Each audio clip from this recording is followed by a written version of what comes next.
Voilà, mes amis, on reprend notre cours de Tanya. On est maintenant dans le chapitre Gimel, dans le troisième chapitre. Et je commence à lire et on expliquera au fur et à mesure. Veine.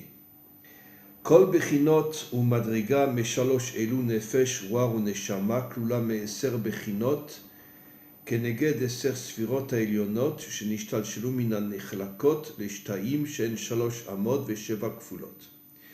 Il explique que chacune des trois parties de l'âme, qui sont du bas vers le haut, le nefesh, qui comme je l'ai expliqué est la partie de l'âme qui nous permet l'action et la vie dans ce monde, le ruach, qui est déjà un niveau un peu plus spirituel, qui nous permet, on peut dire, un commencement de connexion avec le maître du monde, mais c'est une connexion qui nous maintient encore d'une certaine manière dans ce monde matériel.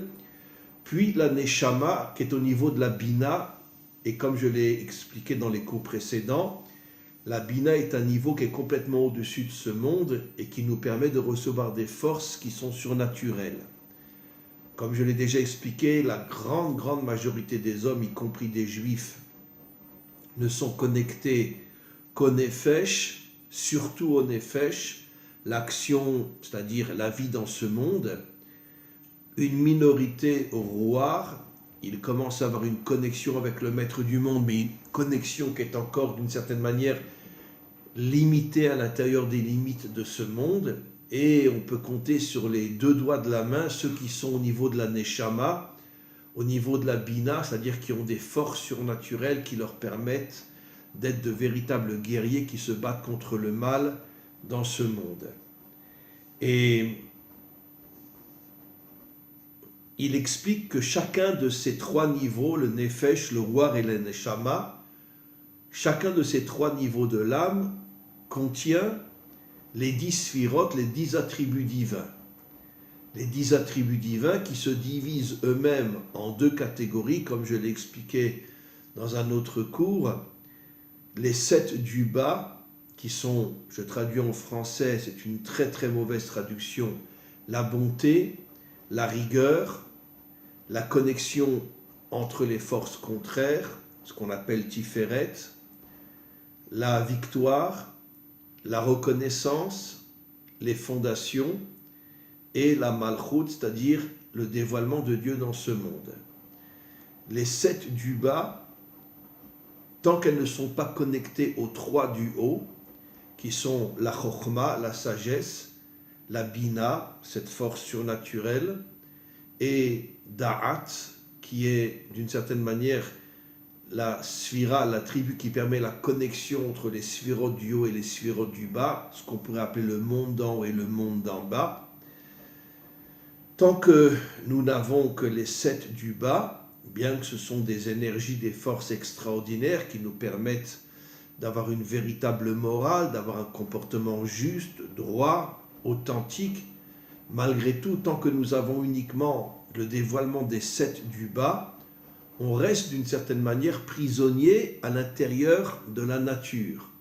On n'arrive pas encore à s'échapper de cette prison et de toutes les limites qui nous enferment dans ce monde.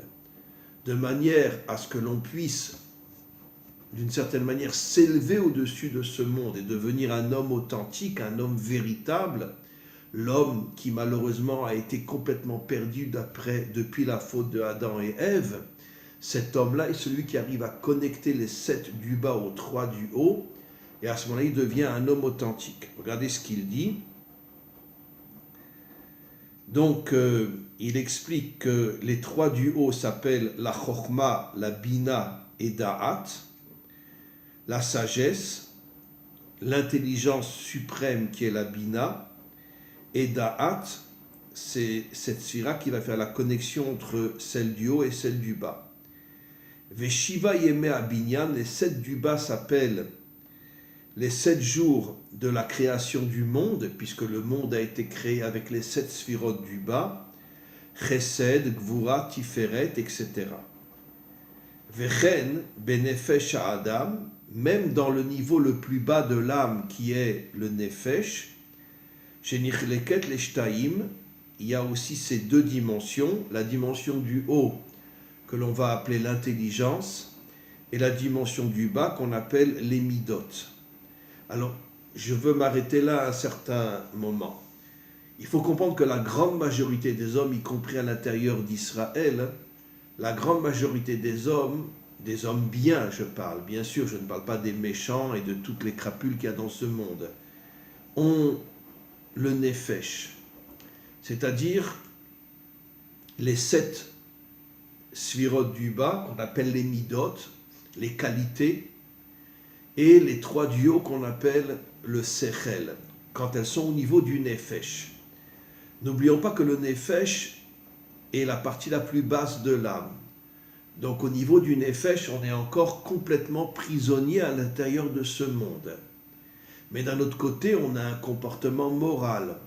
On a le sechel, c'est-à-dire une intelligence qui nous permet malgré tout de travailler sur nous-mêmes. J'appellerais cette intelligence la conscience, qui nous permet malgré tout d'essayer d'être un homme qui n'est pas comme la grande majorité des hommes, un animal qui ne vit que pour le plaisir, qui ne vit que pour l'argent, etc. C'est sûr que celui qui a le nefesh s'extrait déjà de la grande majorité des hommes, mais d'un autre côté, tant qu'on a le nefesh, on ne pourra pas être comme le roi David, on ne pourra pas être un véritable combattant qui se bat contre le mal. Pourquoi ? Parce que le nefesh nous empêche véritablement d'avoir cette force surnaturelle qui nous permet de partir en guerre contre le mal. De même, celui qui a le roi, c'est déjà un niveau un peu plus haut, où il y a déjà une connexion déjà plus spirituelle, mais malgré tout, le roi va nous donner la possibilité de prier, la possibilité d'étudier la Torah, la possibilité d'accomplir les commandements divins. Si quelqu'un n'a que le nefesh, c'est pas sûr qu'il va véritablement se connecter à la Torah, se connecter à la prière, se connecter véritablement à tous les commandements divins. Mais d'un autre côté, s'il a le nefesh, même si c'est un homme qui n'est pas véritablement connecté à la Torah, à la prière, aux commandements divins, ça peut malgré tout être un homme moral, un homme qui a une certaine prise de conscience. C'est ce que l'on trouve aujourd'hui dans le monde entier. Il y a énormément, on le découvre de plus en plus chaque jour, et moi je suis constamment étonné de voir que parmi les nations, il y a des gens d'une moralité, d'une conscience inimaginable. Alors ça peut être des gens qui sont laïcs, mais qui malgré tout ont une moralité, une conscience extraordinaire. Maintenant, même chez les nations, tu as des gens qui commencent à s'intéresser à la Torah d'une manière fabuleuse. Eux ont déjà une partie du roi en eux. On trouve même chez les nations des gens qui non seulement étudient la Torah, mais même prient. Et j'avoue que je connais pas mal de gens parmi les nations qui commencent à respecter certains commandements. Par exemple, qui mangent kasher. Je ne dirais pas qu'ils accomplissent tous les commandements, mais certains commandements essentiels, comme la cacheroute, manger kasher, ils l'observent. Ça veut dire que ce sont des gens qui sont connectés au roi. Et à plus forte raison, à l'intérieur d'Israël.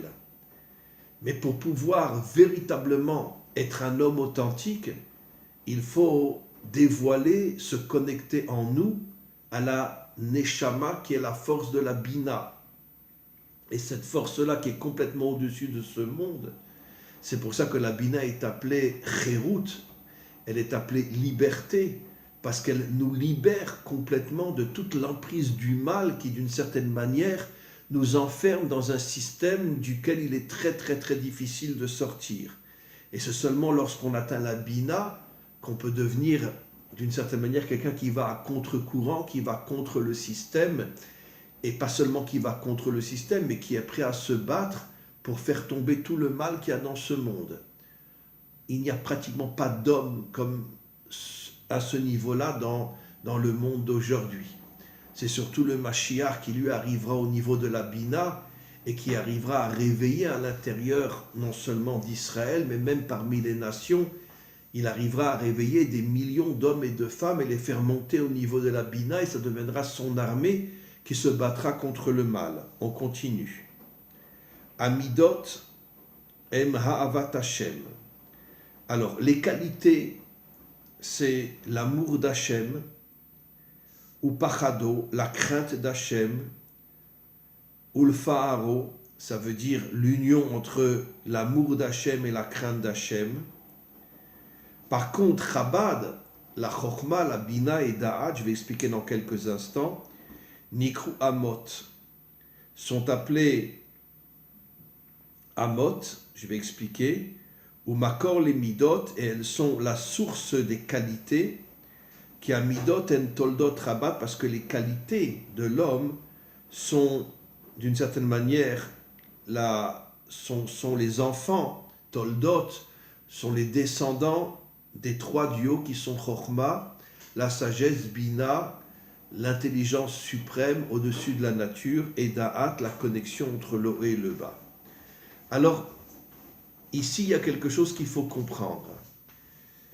En vérité, il est absolument impossible d'avoir de vraies qualités, avoir un amour profond pour Hachem, avoir une crainte profonde pour Hachem, avoir l'équilibre entre l'amour et la crainte, et les autres qualités aussi, mais ici, le Baal HaTanya ne cite que les trois premières, qui sont le chesed, l'amour d'Hachem, sur le plan spirituel, la gvura, qui est la crainte d'Hachem, et Tiferet, qui est l'union entre l'amour d'Hachem et la crainte d'Hachem.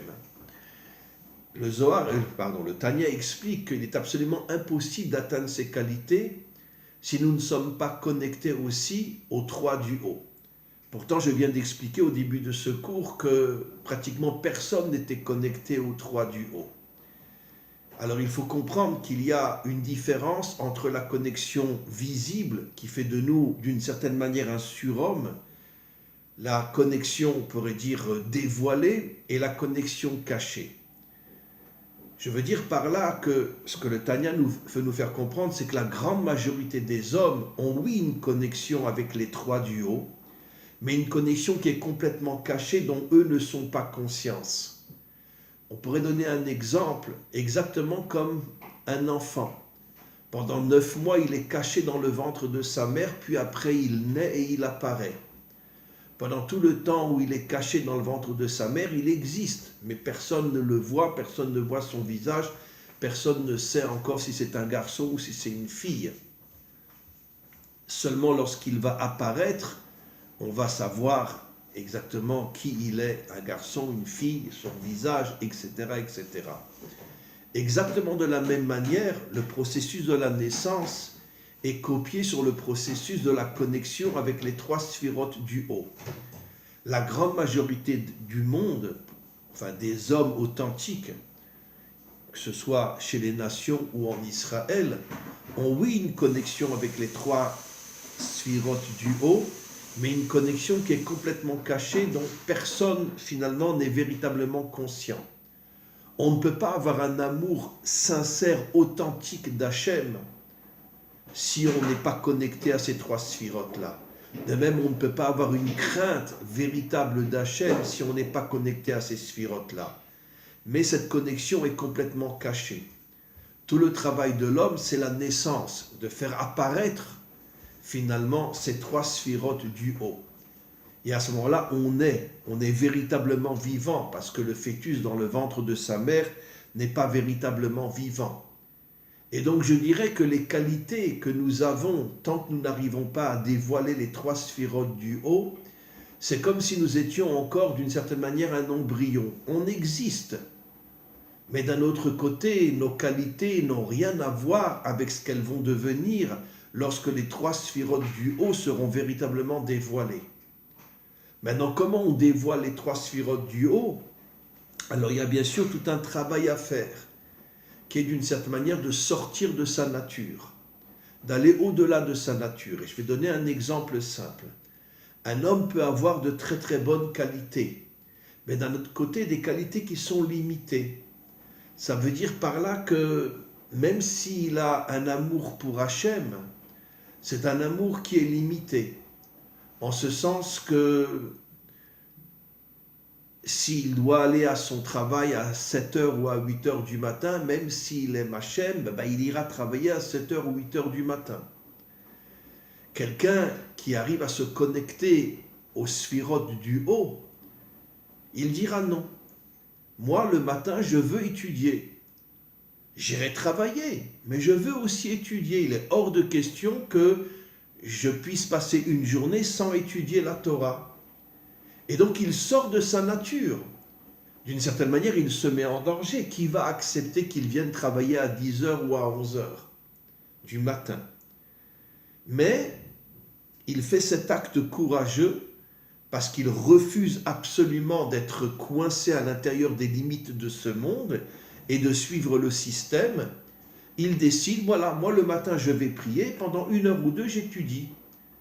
Mais j'ai une confiance absolue que Hachem m'aidera à trouver un travail, même si je commence à travailler à 10h ou à 11h.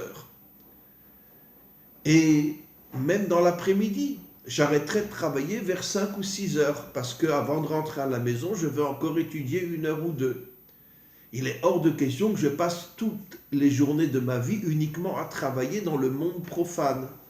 Je veux aussi être un homme connecté à Dieu. Et finalement, si Hachem voit qu'il est authentique, eh ben, il l'aidera à pouvoir trouver un travail où il gagnera très bien sa vie, même s'il travaille moins que les autres, et même s'il arrive au travail plus tard que les autres, et même s'il termine plus tôt que les autres. Cette notion existe. Mais Hachem n'aide cette personne que si Hachem sent que véritablement, d'une manière authentique, avec une émouna, avec une foi absolue, il a un tel amour d'Hachem, il a une telle crainte d'Hachem, que c'est hors de question pour lui de passer une journée sans étudier la Torah. Et donc, il se sacrifie, il sort du système, donc il sort de ses limites, et Hachem l'aidera à pouvoir trouver un travail qui lui permettra à la fois d'être connecté à Dieu, mais pas uniquement au niveau d'une connexion cachée, mais d'une connexion visible. J'étudie, je prie, je suis avec Dieu, d'une manière qui est visible. Et cela demande encore une fois de sortir du système, de sortir des limites de ce monde, et Hachem l'aide. À ce moment-là, cet homme-là se connecte aux 3 sphirotes du haut, plus d'une manière cachée, mais d'une manière visible. C'est donc ça exactement la notion que j'explique. Dans la mesure où les sphirotes du haut sont au-dessus de ce monde, pour pouvoir mériter de te dévoiler d'une manière visible à ces sphirotes du haut, tu dois agir dans ce monde d'une manière qui t'oblige d'une certaine manière à sortir du système, sortir des limites qui t'enferment dans la prison de ce monde, se mettre d'une certaine manière en danger parce que tu n'es pas sûr au départ que tu trouveras un travail qui te permet en même temps d'étudier 2 ou 3 heures tous les jours. Et donc tu dois avoir une confiance en Dieu inimaginable, un amour de Dieu qui dépasse l'entendement, une crainte de Dieu qui dépasse l'entendement. Et si Hachem te teste et sent que tu es véritablement sincère, tu peux être sûr et certain que tu trouveras un travail qui te permettra de gagner autant d'argent que les autres, tout en travaillant moins que les autres, et tout en pouvant te consacrer aussi dans ta journée à une dimension spirituelle qui est la connexion avec Dieu dans l'étude, la prière et l'accomplissement des mitzvot. Donc encore une fois, je résume ce qu'on a expliqué jusqu'à présent. Tant que tu vis enfermé dans les limites de ce monde, tu es oui connecté aux 3 sphirotes du haut, mais d'une manière complètement cachée qui ne te permettent pas de sortir de ta nature. Mais si tu fais un travail et que tu as le courage, la volonté d'aller contre le système et de vivre indépendant du système, tu sors de tes limites, tu te connectes aux 3 sphirotes du haut qui deviennent pour toi visibles, et à ce moment-là, ces forces-là te font rentrer en toi des forces surnaturelles qui te permettent d'être complètement différent de la grande majorité du monde. On continue. Ou biyur ha'inyan, pour expliquer les choses plus en profondeur.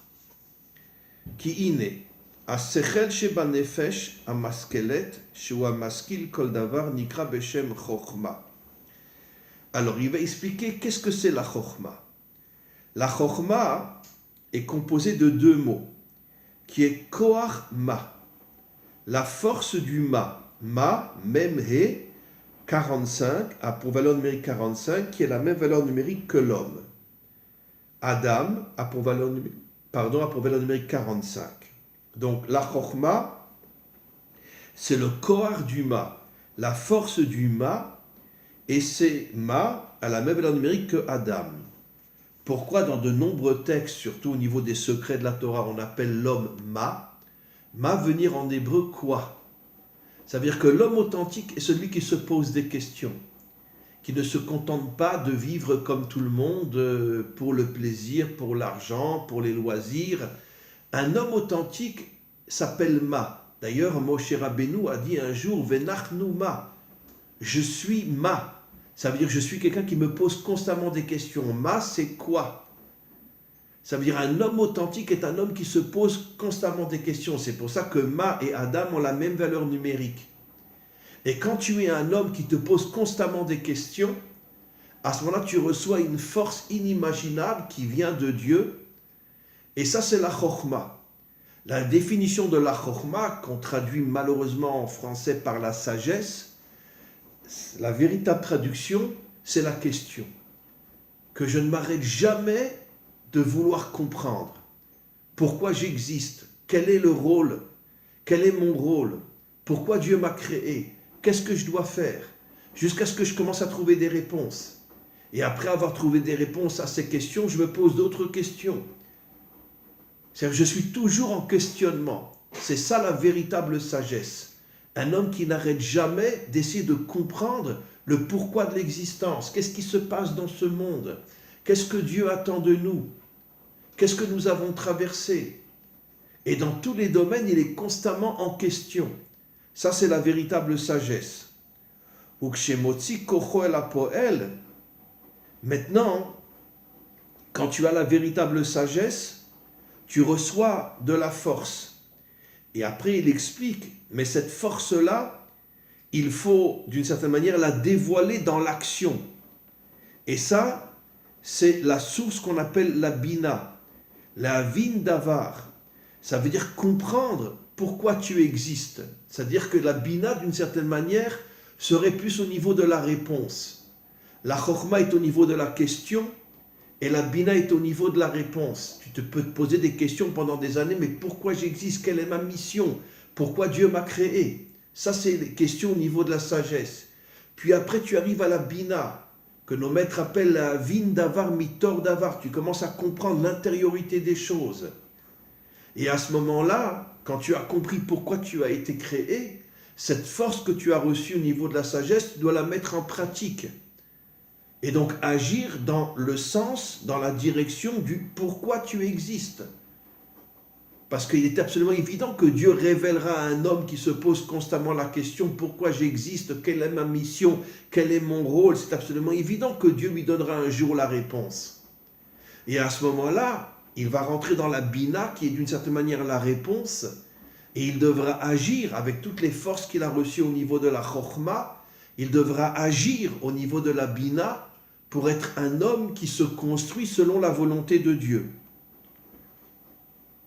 Ou les omko mitor eze davar chokhma muskal bisirlo nikra bina. Donc comme on a expliqué, la réponse qui suit la chokhma et la bina, et ça correspond, dit-il, à Av VM, ça correspond au père et à la mère, qui font naître l'amour d'Hachem et la crainte d'Hachem. Pourquoi la chokhma est appelée le père et pourquoi la bina est appelée la mère? Eh bien exactement comme la relation entre un homme et une femme. Le père donne la graine, mais la graine c'est rien. Mais d'un autre côté, c'est une force potentielle qui va se construire et se réaliser dans le ventre de la mère jusqu'à la naissance. C'est-à-dire, qui transforme cette force théorique en réalité vivante? C'est la mère. C'est exactement ce que le Baal HaTanya a expliqué. Que la chokhma est une force encore théorique jusqu'à ce qu'on ait la réponse qui va faire de cette force une force concrète qui va d'une certaine manière construire tout le sens de ma vie. Et toute ma vie va aller dans ce sens-là. Et donc exactement comme la mère construit à partir de cette graine, elle construit l'enfant, exactement de la même manière, la bina reçoit la force théorique qui est au niveau de la chokhma, et va la transformer en force pratique jusqu'à la naissance de cette force-là qui va devenir tout le sens de ma vie. Et il dit, et ces deux forces vont donner naissance à l'amour d'Hachem et à la crainte d'Hachem. L'amour d'Hachem vient de la Chokhma et la crainte d'Hachem vient de la Bina. Alors là aussi, je dois expliquer pourquoi la crainte vient de la Bina. Parce que pour pouvoir agir dans ce monde, et comme je l'ai souvent expliqué, pour pouvoir agir et aller contre le mal de ce monde, tu dois avoir une crainte d'Hachem inimaginable. Et comme nos maîtres l'expliquent, c'est quoi la crainte d'Hachem? Ne craindre que lui et n'avoir peur de personne. Je ne crains que Hachem et je n'ai peur de personne. Ça veut dire que je peux m'opposer au mal. La crainte de Dieu, c'est pas je crains Dieu. La crainte de Dieu, c'est je ne crains que lui. Personne dans ce monde ne peut arriver à m'affaiblir. Personne dans ce monde ne peut arriver à me faire peur. Je ne crains que lui. Et cette crainte-là, elle vient de la Bina. Pourquoi? Parce que comment tu peux ne pas avoir peur de toutes les terreurs qu'il y a dans ce monde? Tant que tu es prisonnier à l'intérieur de ce monde, c'est impossible que tu ne baisses pas la tête devant toutes les difficultés de ce monde. Mais si tu te connectes à la Bina qui, elle, est au-dessus de ce monde, à ce moment-là, tu ne crains que Dieu et tu n'as plus peur de tout ce que tu vois dans ce monde parce que toi-même, tu es d'une certaine manière au-dessus de ce monde et tu es connecté à la Bina. Maintenant, pourquoi la sagesse engendre l'amour d'Hachem? Parce que qu'est-ce que c'est l'amour d'Hachem? C'est je veux te comprendre, j'ai des tas de questions et je voudrais des réponses. Ça veut dire qu'en vérité, qu'est-ce qui pousse l'homme à se poser des questions? Sa connexion profonde, son amour d'Hachem. Donne-moi des réponses, Hachem. Je t'aime. Je veux me connecter à toi. Ça veut dire que l'amour d'Hachem est lié aux questions. Et la crainte est liée à la réponse. La crainte, c'est plus la vie authentique. C'est pour ça que nos maîtres nous disent que dans ce monde, l'homme a besoin beaucoup plus de crainte, ne craindre que Dieu, que d'amour. Mais par contre, l'amour précède la crainte. C'est-à-dire, l'amour, c'est la question. Je veux savoir, Hachem, pourquoi je suis dans ce monde. Donne-moi des réponses. Parce que véritablement, je veux me connecter à toi. Je veux agir pour toi. Je veux remplir le rôle, le pourquoi tu m'as créé. Je veux être un homme d'action.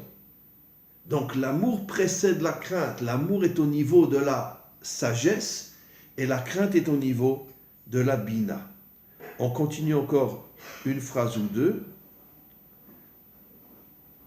Parce que Kshemit Bonen ou Ma'amik Me'od Begdulat Hashem, quand un homme atteint la bina et comprend d'une manière profonde la grandeur d'Hachem, Er ou Memale Kol Almin, comment Hachem est présent dans tous les mondes, Vesovev Kol Almin, et comment qu'il contourne tous les mondes, Kula Kame Kelo Chashiv, il comprend qu'en vérité que toute la création n'existe pas devant lui.